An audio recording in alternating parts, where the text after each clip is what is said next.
Al-Quran itu kadang mengajarkan hal-hal yang bersifat individual, ya pribadi. Tapi mayoritas isi Al-Quran adalah mengajarkan bagaimana kita bermuamalah, ya bagaimana kita berinteraksi dengan sesama manusia, ya bagaimana kita harus mengurusi soal ekonomi, bagaimana mengurusi soal-soal hukum, ya bagaimana mengurusi berbagai persoalan sosial, politik dan seterusnya. Ya, jadi Al-Quran tidak hanya mengajarkan seseorang untuk mencintai agamanya, tapi Al-Quran juga mengajarkan bagaimana seseorang harus mencintai negaranya. Ya, maka sebagaimana yang kami katakan tadi, tidak ada istilah Indonesia gelap ketika kita berpegang teguh kepada Al-Quran. Ketika umat Islam di Indonesia ini menjadikan Al-Quran sebagai panduan dalam kehidupan mereka. Basahi lisan kita ini dengan Al-Quran. Barang siapa bicara dengan Al-Quran, maka dia akan menjadi orang yang terpercaya. Barang siapa beramal dengan Al-Quran, maka dia akan menjadi orang yang beruntung. Wa ulaika humul muflihun, baik dalam kehidupan dunia ini maupun dalam kehidupan akhirat. Barang siapa berhukum kepada hukum-hukum Al-Quran, maka hukum itu pasti adil. Karena Al-Quran datang dari zat yang maha adil. Ketika seseorang menyelesaikan persoalan dengan Al-Quran, maka penyelesaian itu pasti bijaksana. Karena Al-Quran datang dari zat yang maha bijaksana.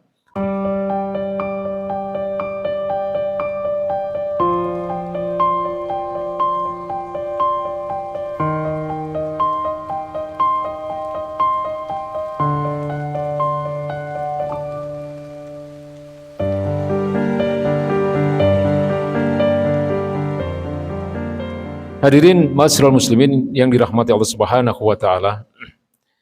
Di antara beberapa nama yang disematkan kepada Al-Qur'anul Karim, salah satu nama yang disebutkan oleh Allah Subhanahu wa taala di dalam Al-Qur'an itu sendiri, Allah katakan bahwa Al-Qur'an itu adalah An-Nur. Al-Qur'an adalah cahaya. Allah katakan di dalam surat An-Nisa ayat 174. A'udzubillahi minasyaitonir rajim. Ya ayyuhan nas, qad ja'akum burhanun mir rabbikum wa anzalna ilaikum nuran mubina. Wahai manusia, sungguh telah aku datangkan kepada kalian burhanun. Burhanun itu maknanya adalah hujjah, ya, alasan yang kuat, argumentasi yang kuat.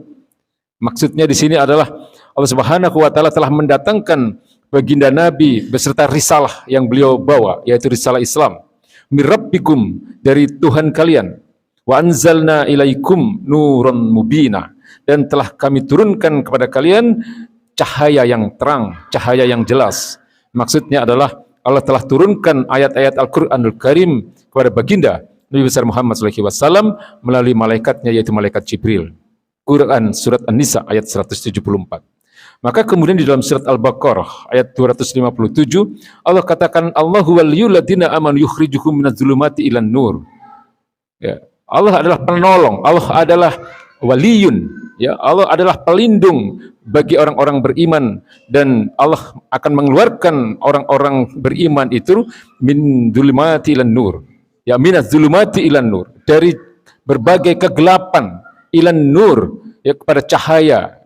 Maksudnya adalah cahaya kebenaran, yaitu Islam.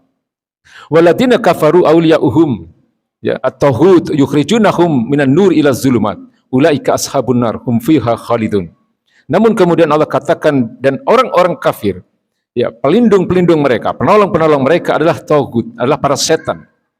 Ya, yang kemudian Allah katakan yukhrijuhum minan nur ila zulumat, di mana para setan-setan itu kemudian mengeluarkan, ya, orang-orang kafir itu dari cahaya kebenaran Islam menuju kepada kegelapan, ya, menuju kepada kegelapan-kegelapan. Ulaika ashabun nar hum fiha khalidun.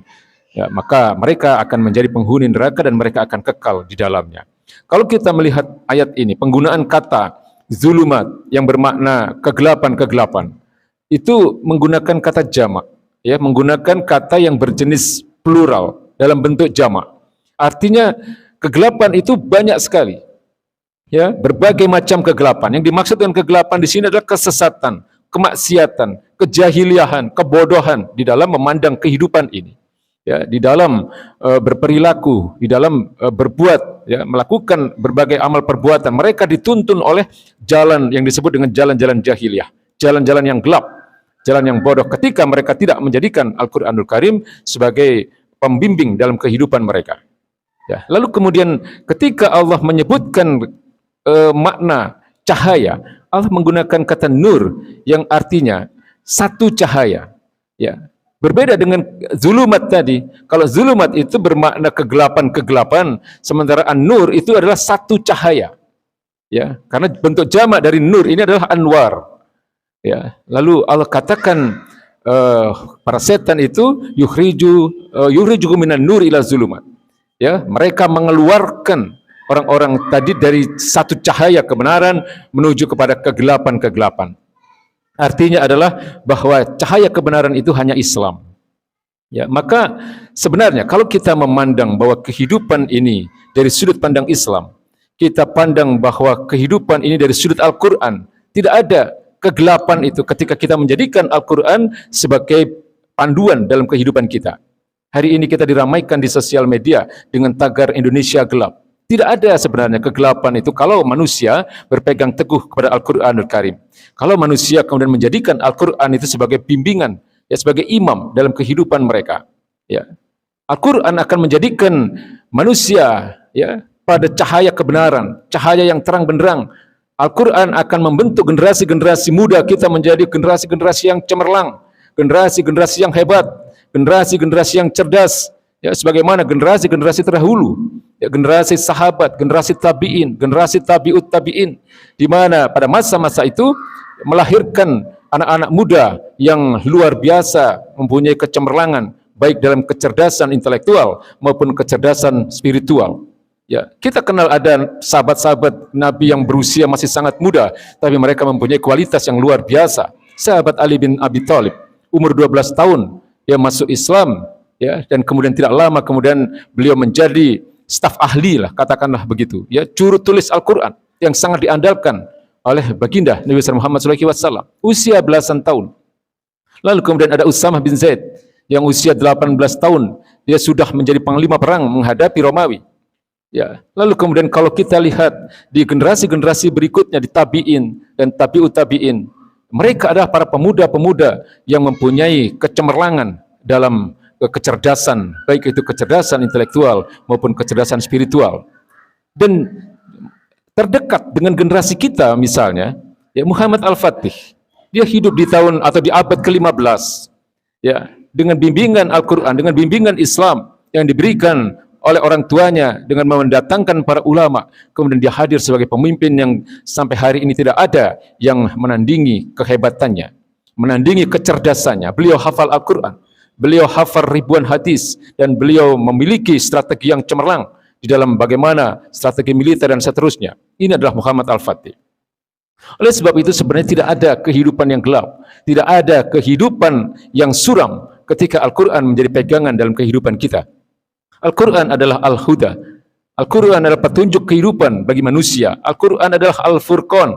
Al-Quran adalah pembeda antara yang hak dan yang batil. Al-Quran adalah As-Shifa. Al-Quran adalah obat bagi seluruh penyakit, baik itu penyakit jasmani maupun penyakit-penyakit ruhani. Ya, maka seringlah kita membaca Al-Quran, maka kemudian banyak nanti akan kebaikan-kebaikan itu didatangkan kepada kita, diberikan kepada kita. Al-Quran adalah solusi dalam seluruh persoalan dan problematika kehidupan manusia. Maka di dalam muqaddimah tadi kami telah sampaikan, innallaha yarfa'u bihadzal kitabi aqwaman wa yad'u bihi akharin. Sesungguhnya Allah akan meninggikan derajat suatu kaum dengan kitab ini, ya, bihadzal kitab aqwaman, ya, kaum-kaum yang menjadikan Al-Qur'an itu sebagai pegangan dalam kehidupan mereka. Wa yad'u bihi akharin. Lalu kemudian Allah akan jatuhkan derajat suatu kaum. Allah akan hinakan derajat suatu kaum ketika kaum itu kemudian tidak mau, ya, berlepas dari Al-Quranul Karim. Hadirin ma'asyiral muslimin yang dirahmati Allah Subhanahu wa taala, khususnya di dalam menyambut bulan Ramadan yang tidak lama lagi akan kita temui, maka marilah kita berupaya untuk senantiasa mendekatkan diri kepada Al-Quran. Ya, kewajiban-kewajiban kita terhadap Al-Quran, yang pertama tentu yang paling mendasar adalah membacanya. Ya, membaca Al-Quran. Al-Quran itu akan menjadi penolong ketika berada di yaumil akhir nanti. Baginda Nabi mengatakan, Iqra'ul Quran fa innahu ya'ti yaumil qiyamah syafi'an li ashabihi. Bacalah Al-Quran itu, karena Al-Quran ini nanti akan menjadi penolong kalian, ya, bagi orang-orang yang rajin membacanya. Ya, dan baginda Nabi mengatakan, man qara'a harfan min kitabillah, barang siapa membaca satu huruf ya, dari kitab Allah, dari Al-Qur'anul Karim, falahu hasanatan, maka baginya satu kebaikan. Wal hasanatu asyru amsalihha, dan satu kebaikan yang diberikan itu akan dilipat gandakan 10 kali dari satu huruf saja. Lalu baginda Nabi mengatakan, la akulu alif lam mim harfun, aku tidak mengatakan alif lam mim itu satu huruf, walakin alifun harfun, lamun harfun, wa mimun harfun, tetapi alif satu huruf, lam satu huruf, dan mim satu huruf. Jadi jangan tinggalkan satu hari pun dalam kehidupan kita di mana kita meninggalkan Al-Quran.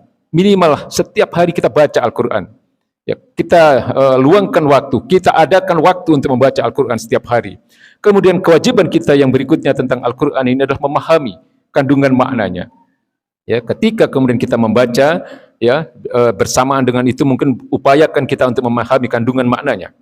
Hari ini sudah banyak sekali kitab-kitab Al-Quran yang di mana ada terjemahan perkata. Ini sangat memudahkan bagi kita untuk memahami kandungan maknanya.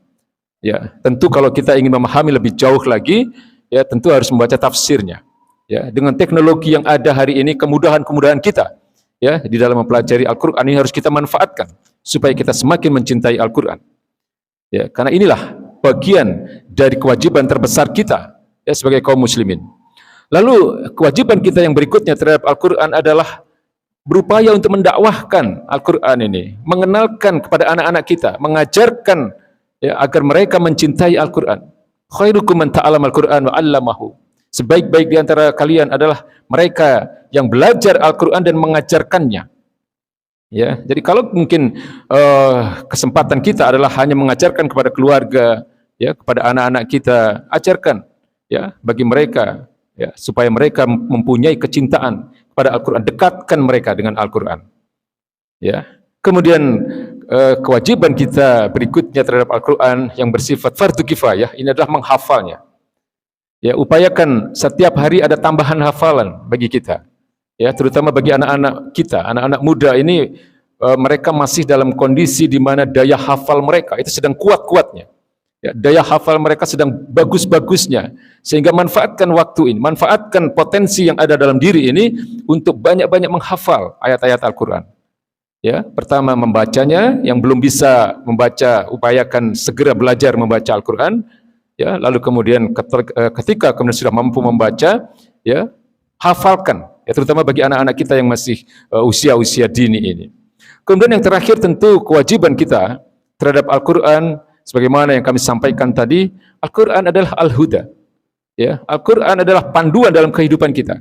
Jadi kewajiban kita yang terbesar terhadap Al-Quran adalah menerapkannya dalam kehidupan kita.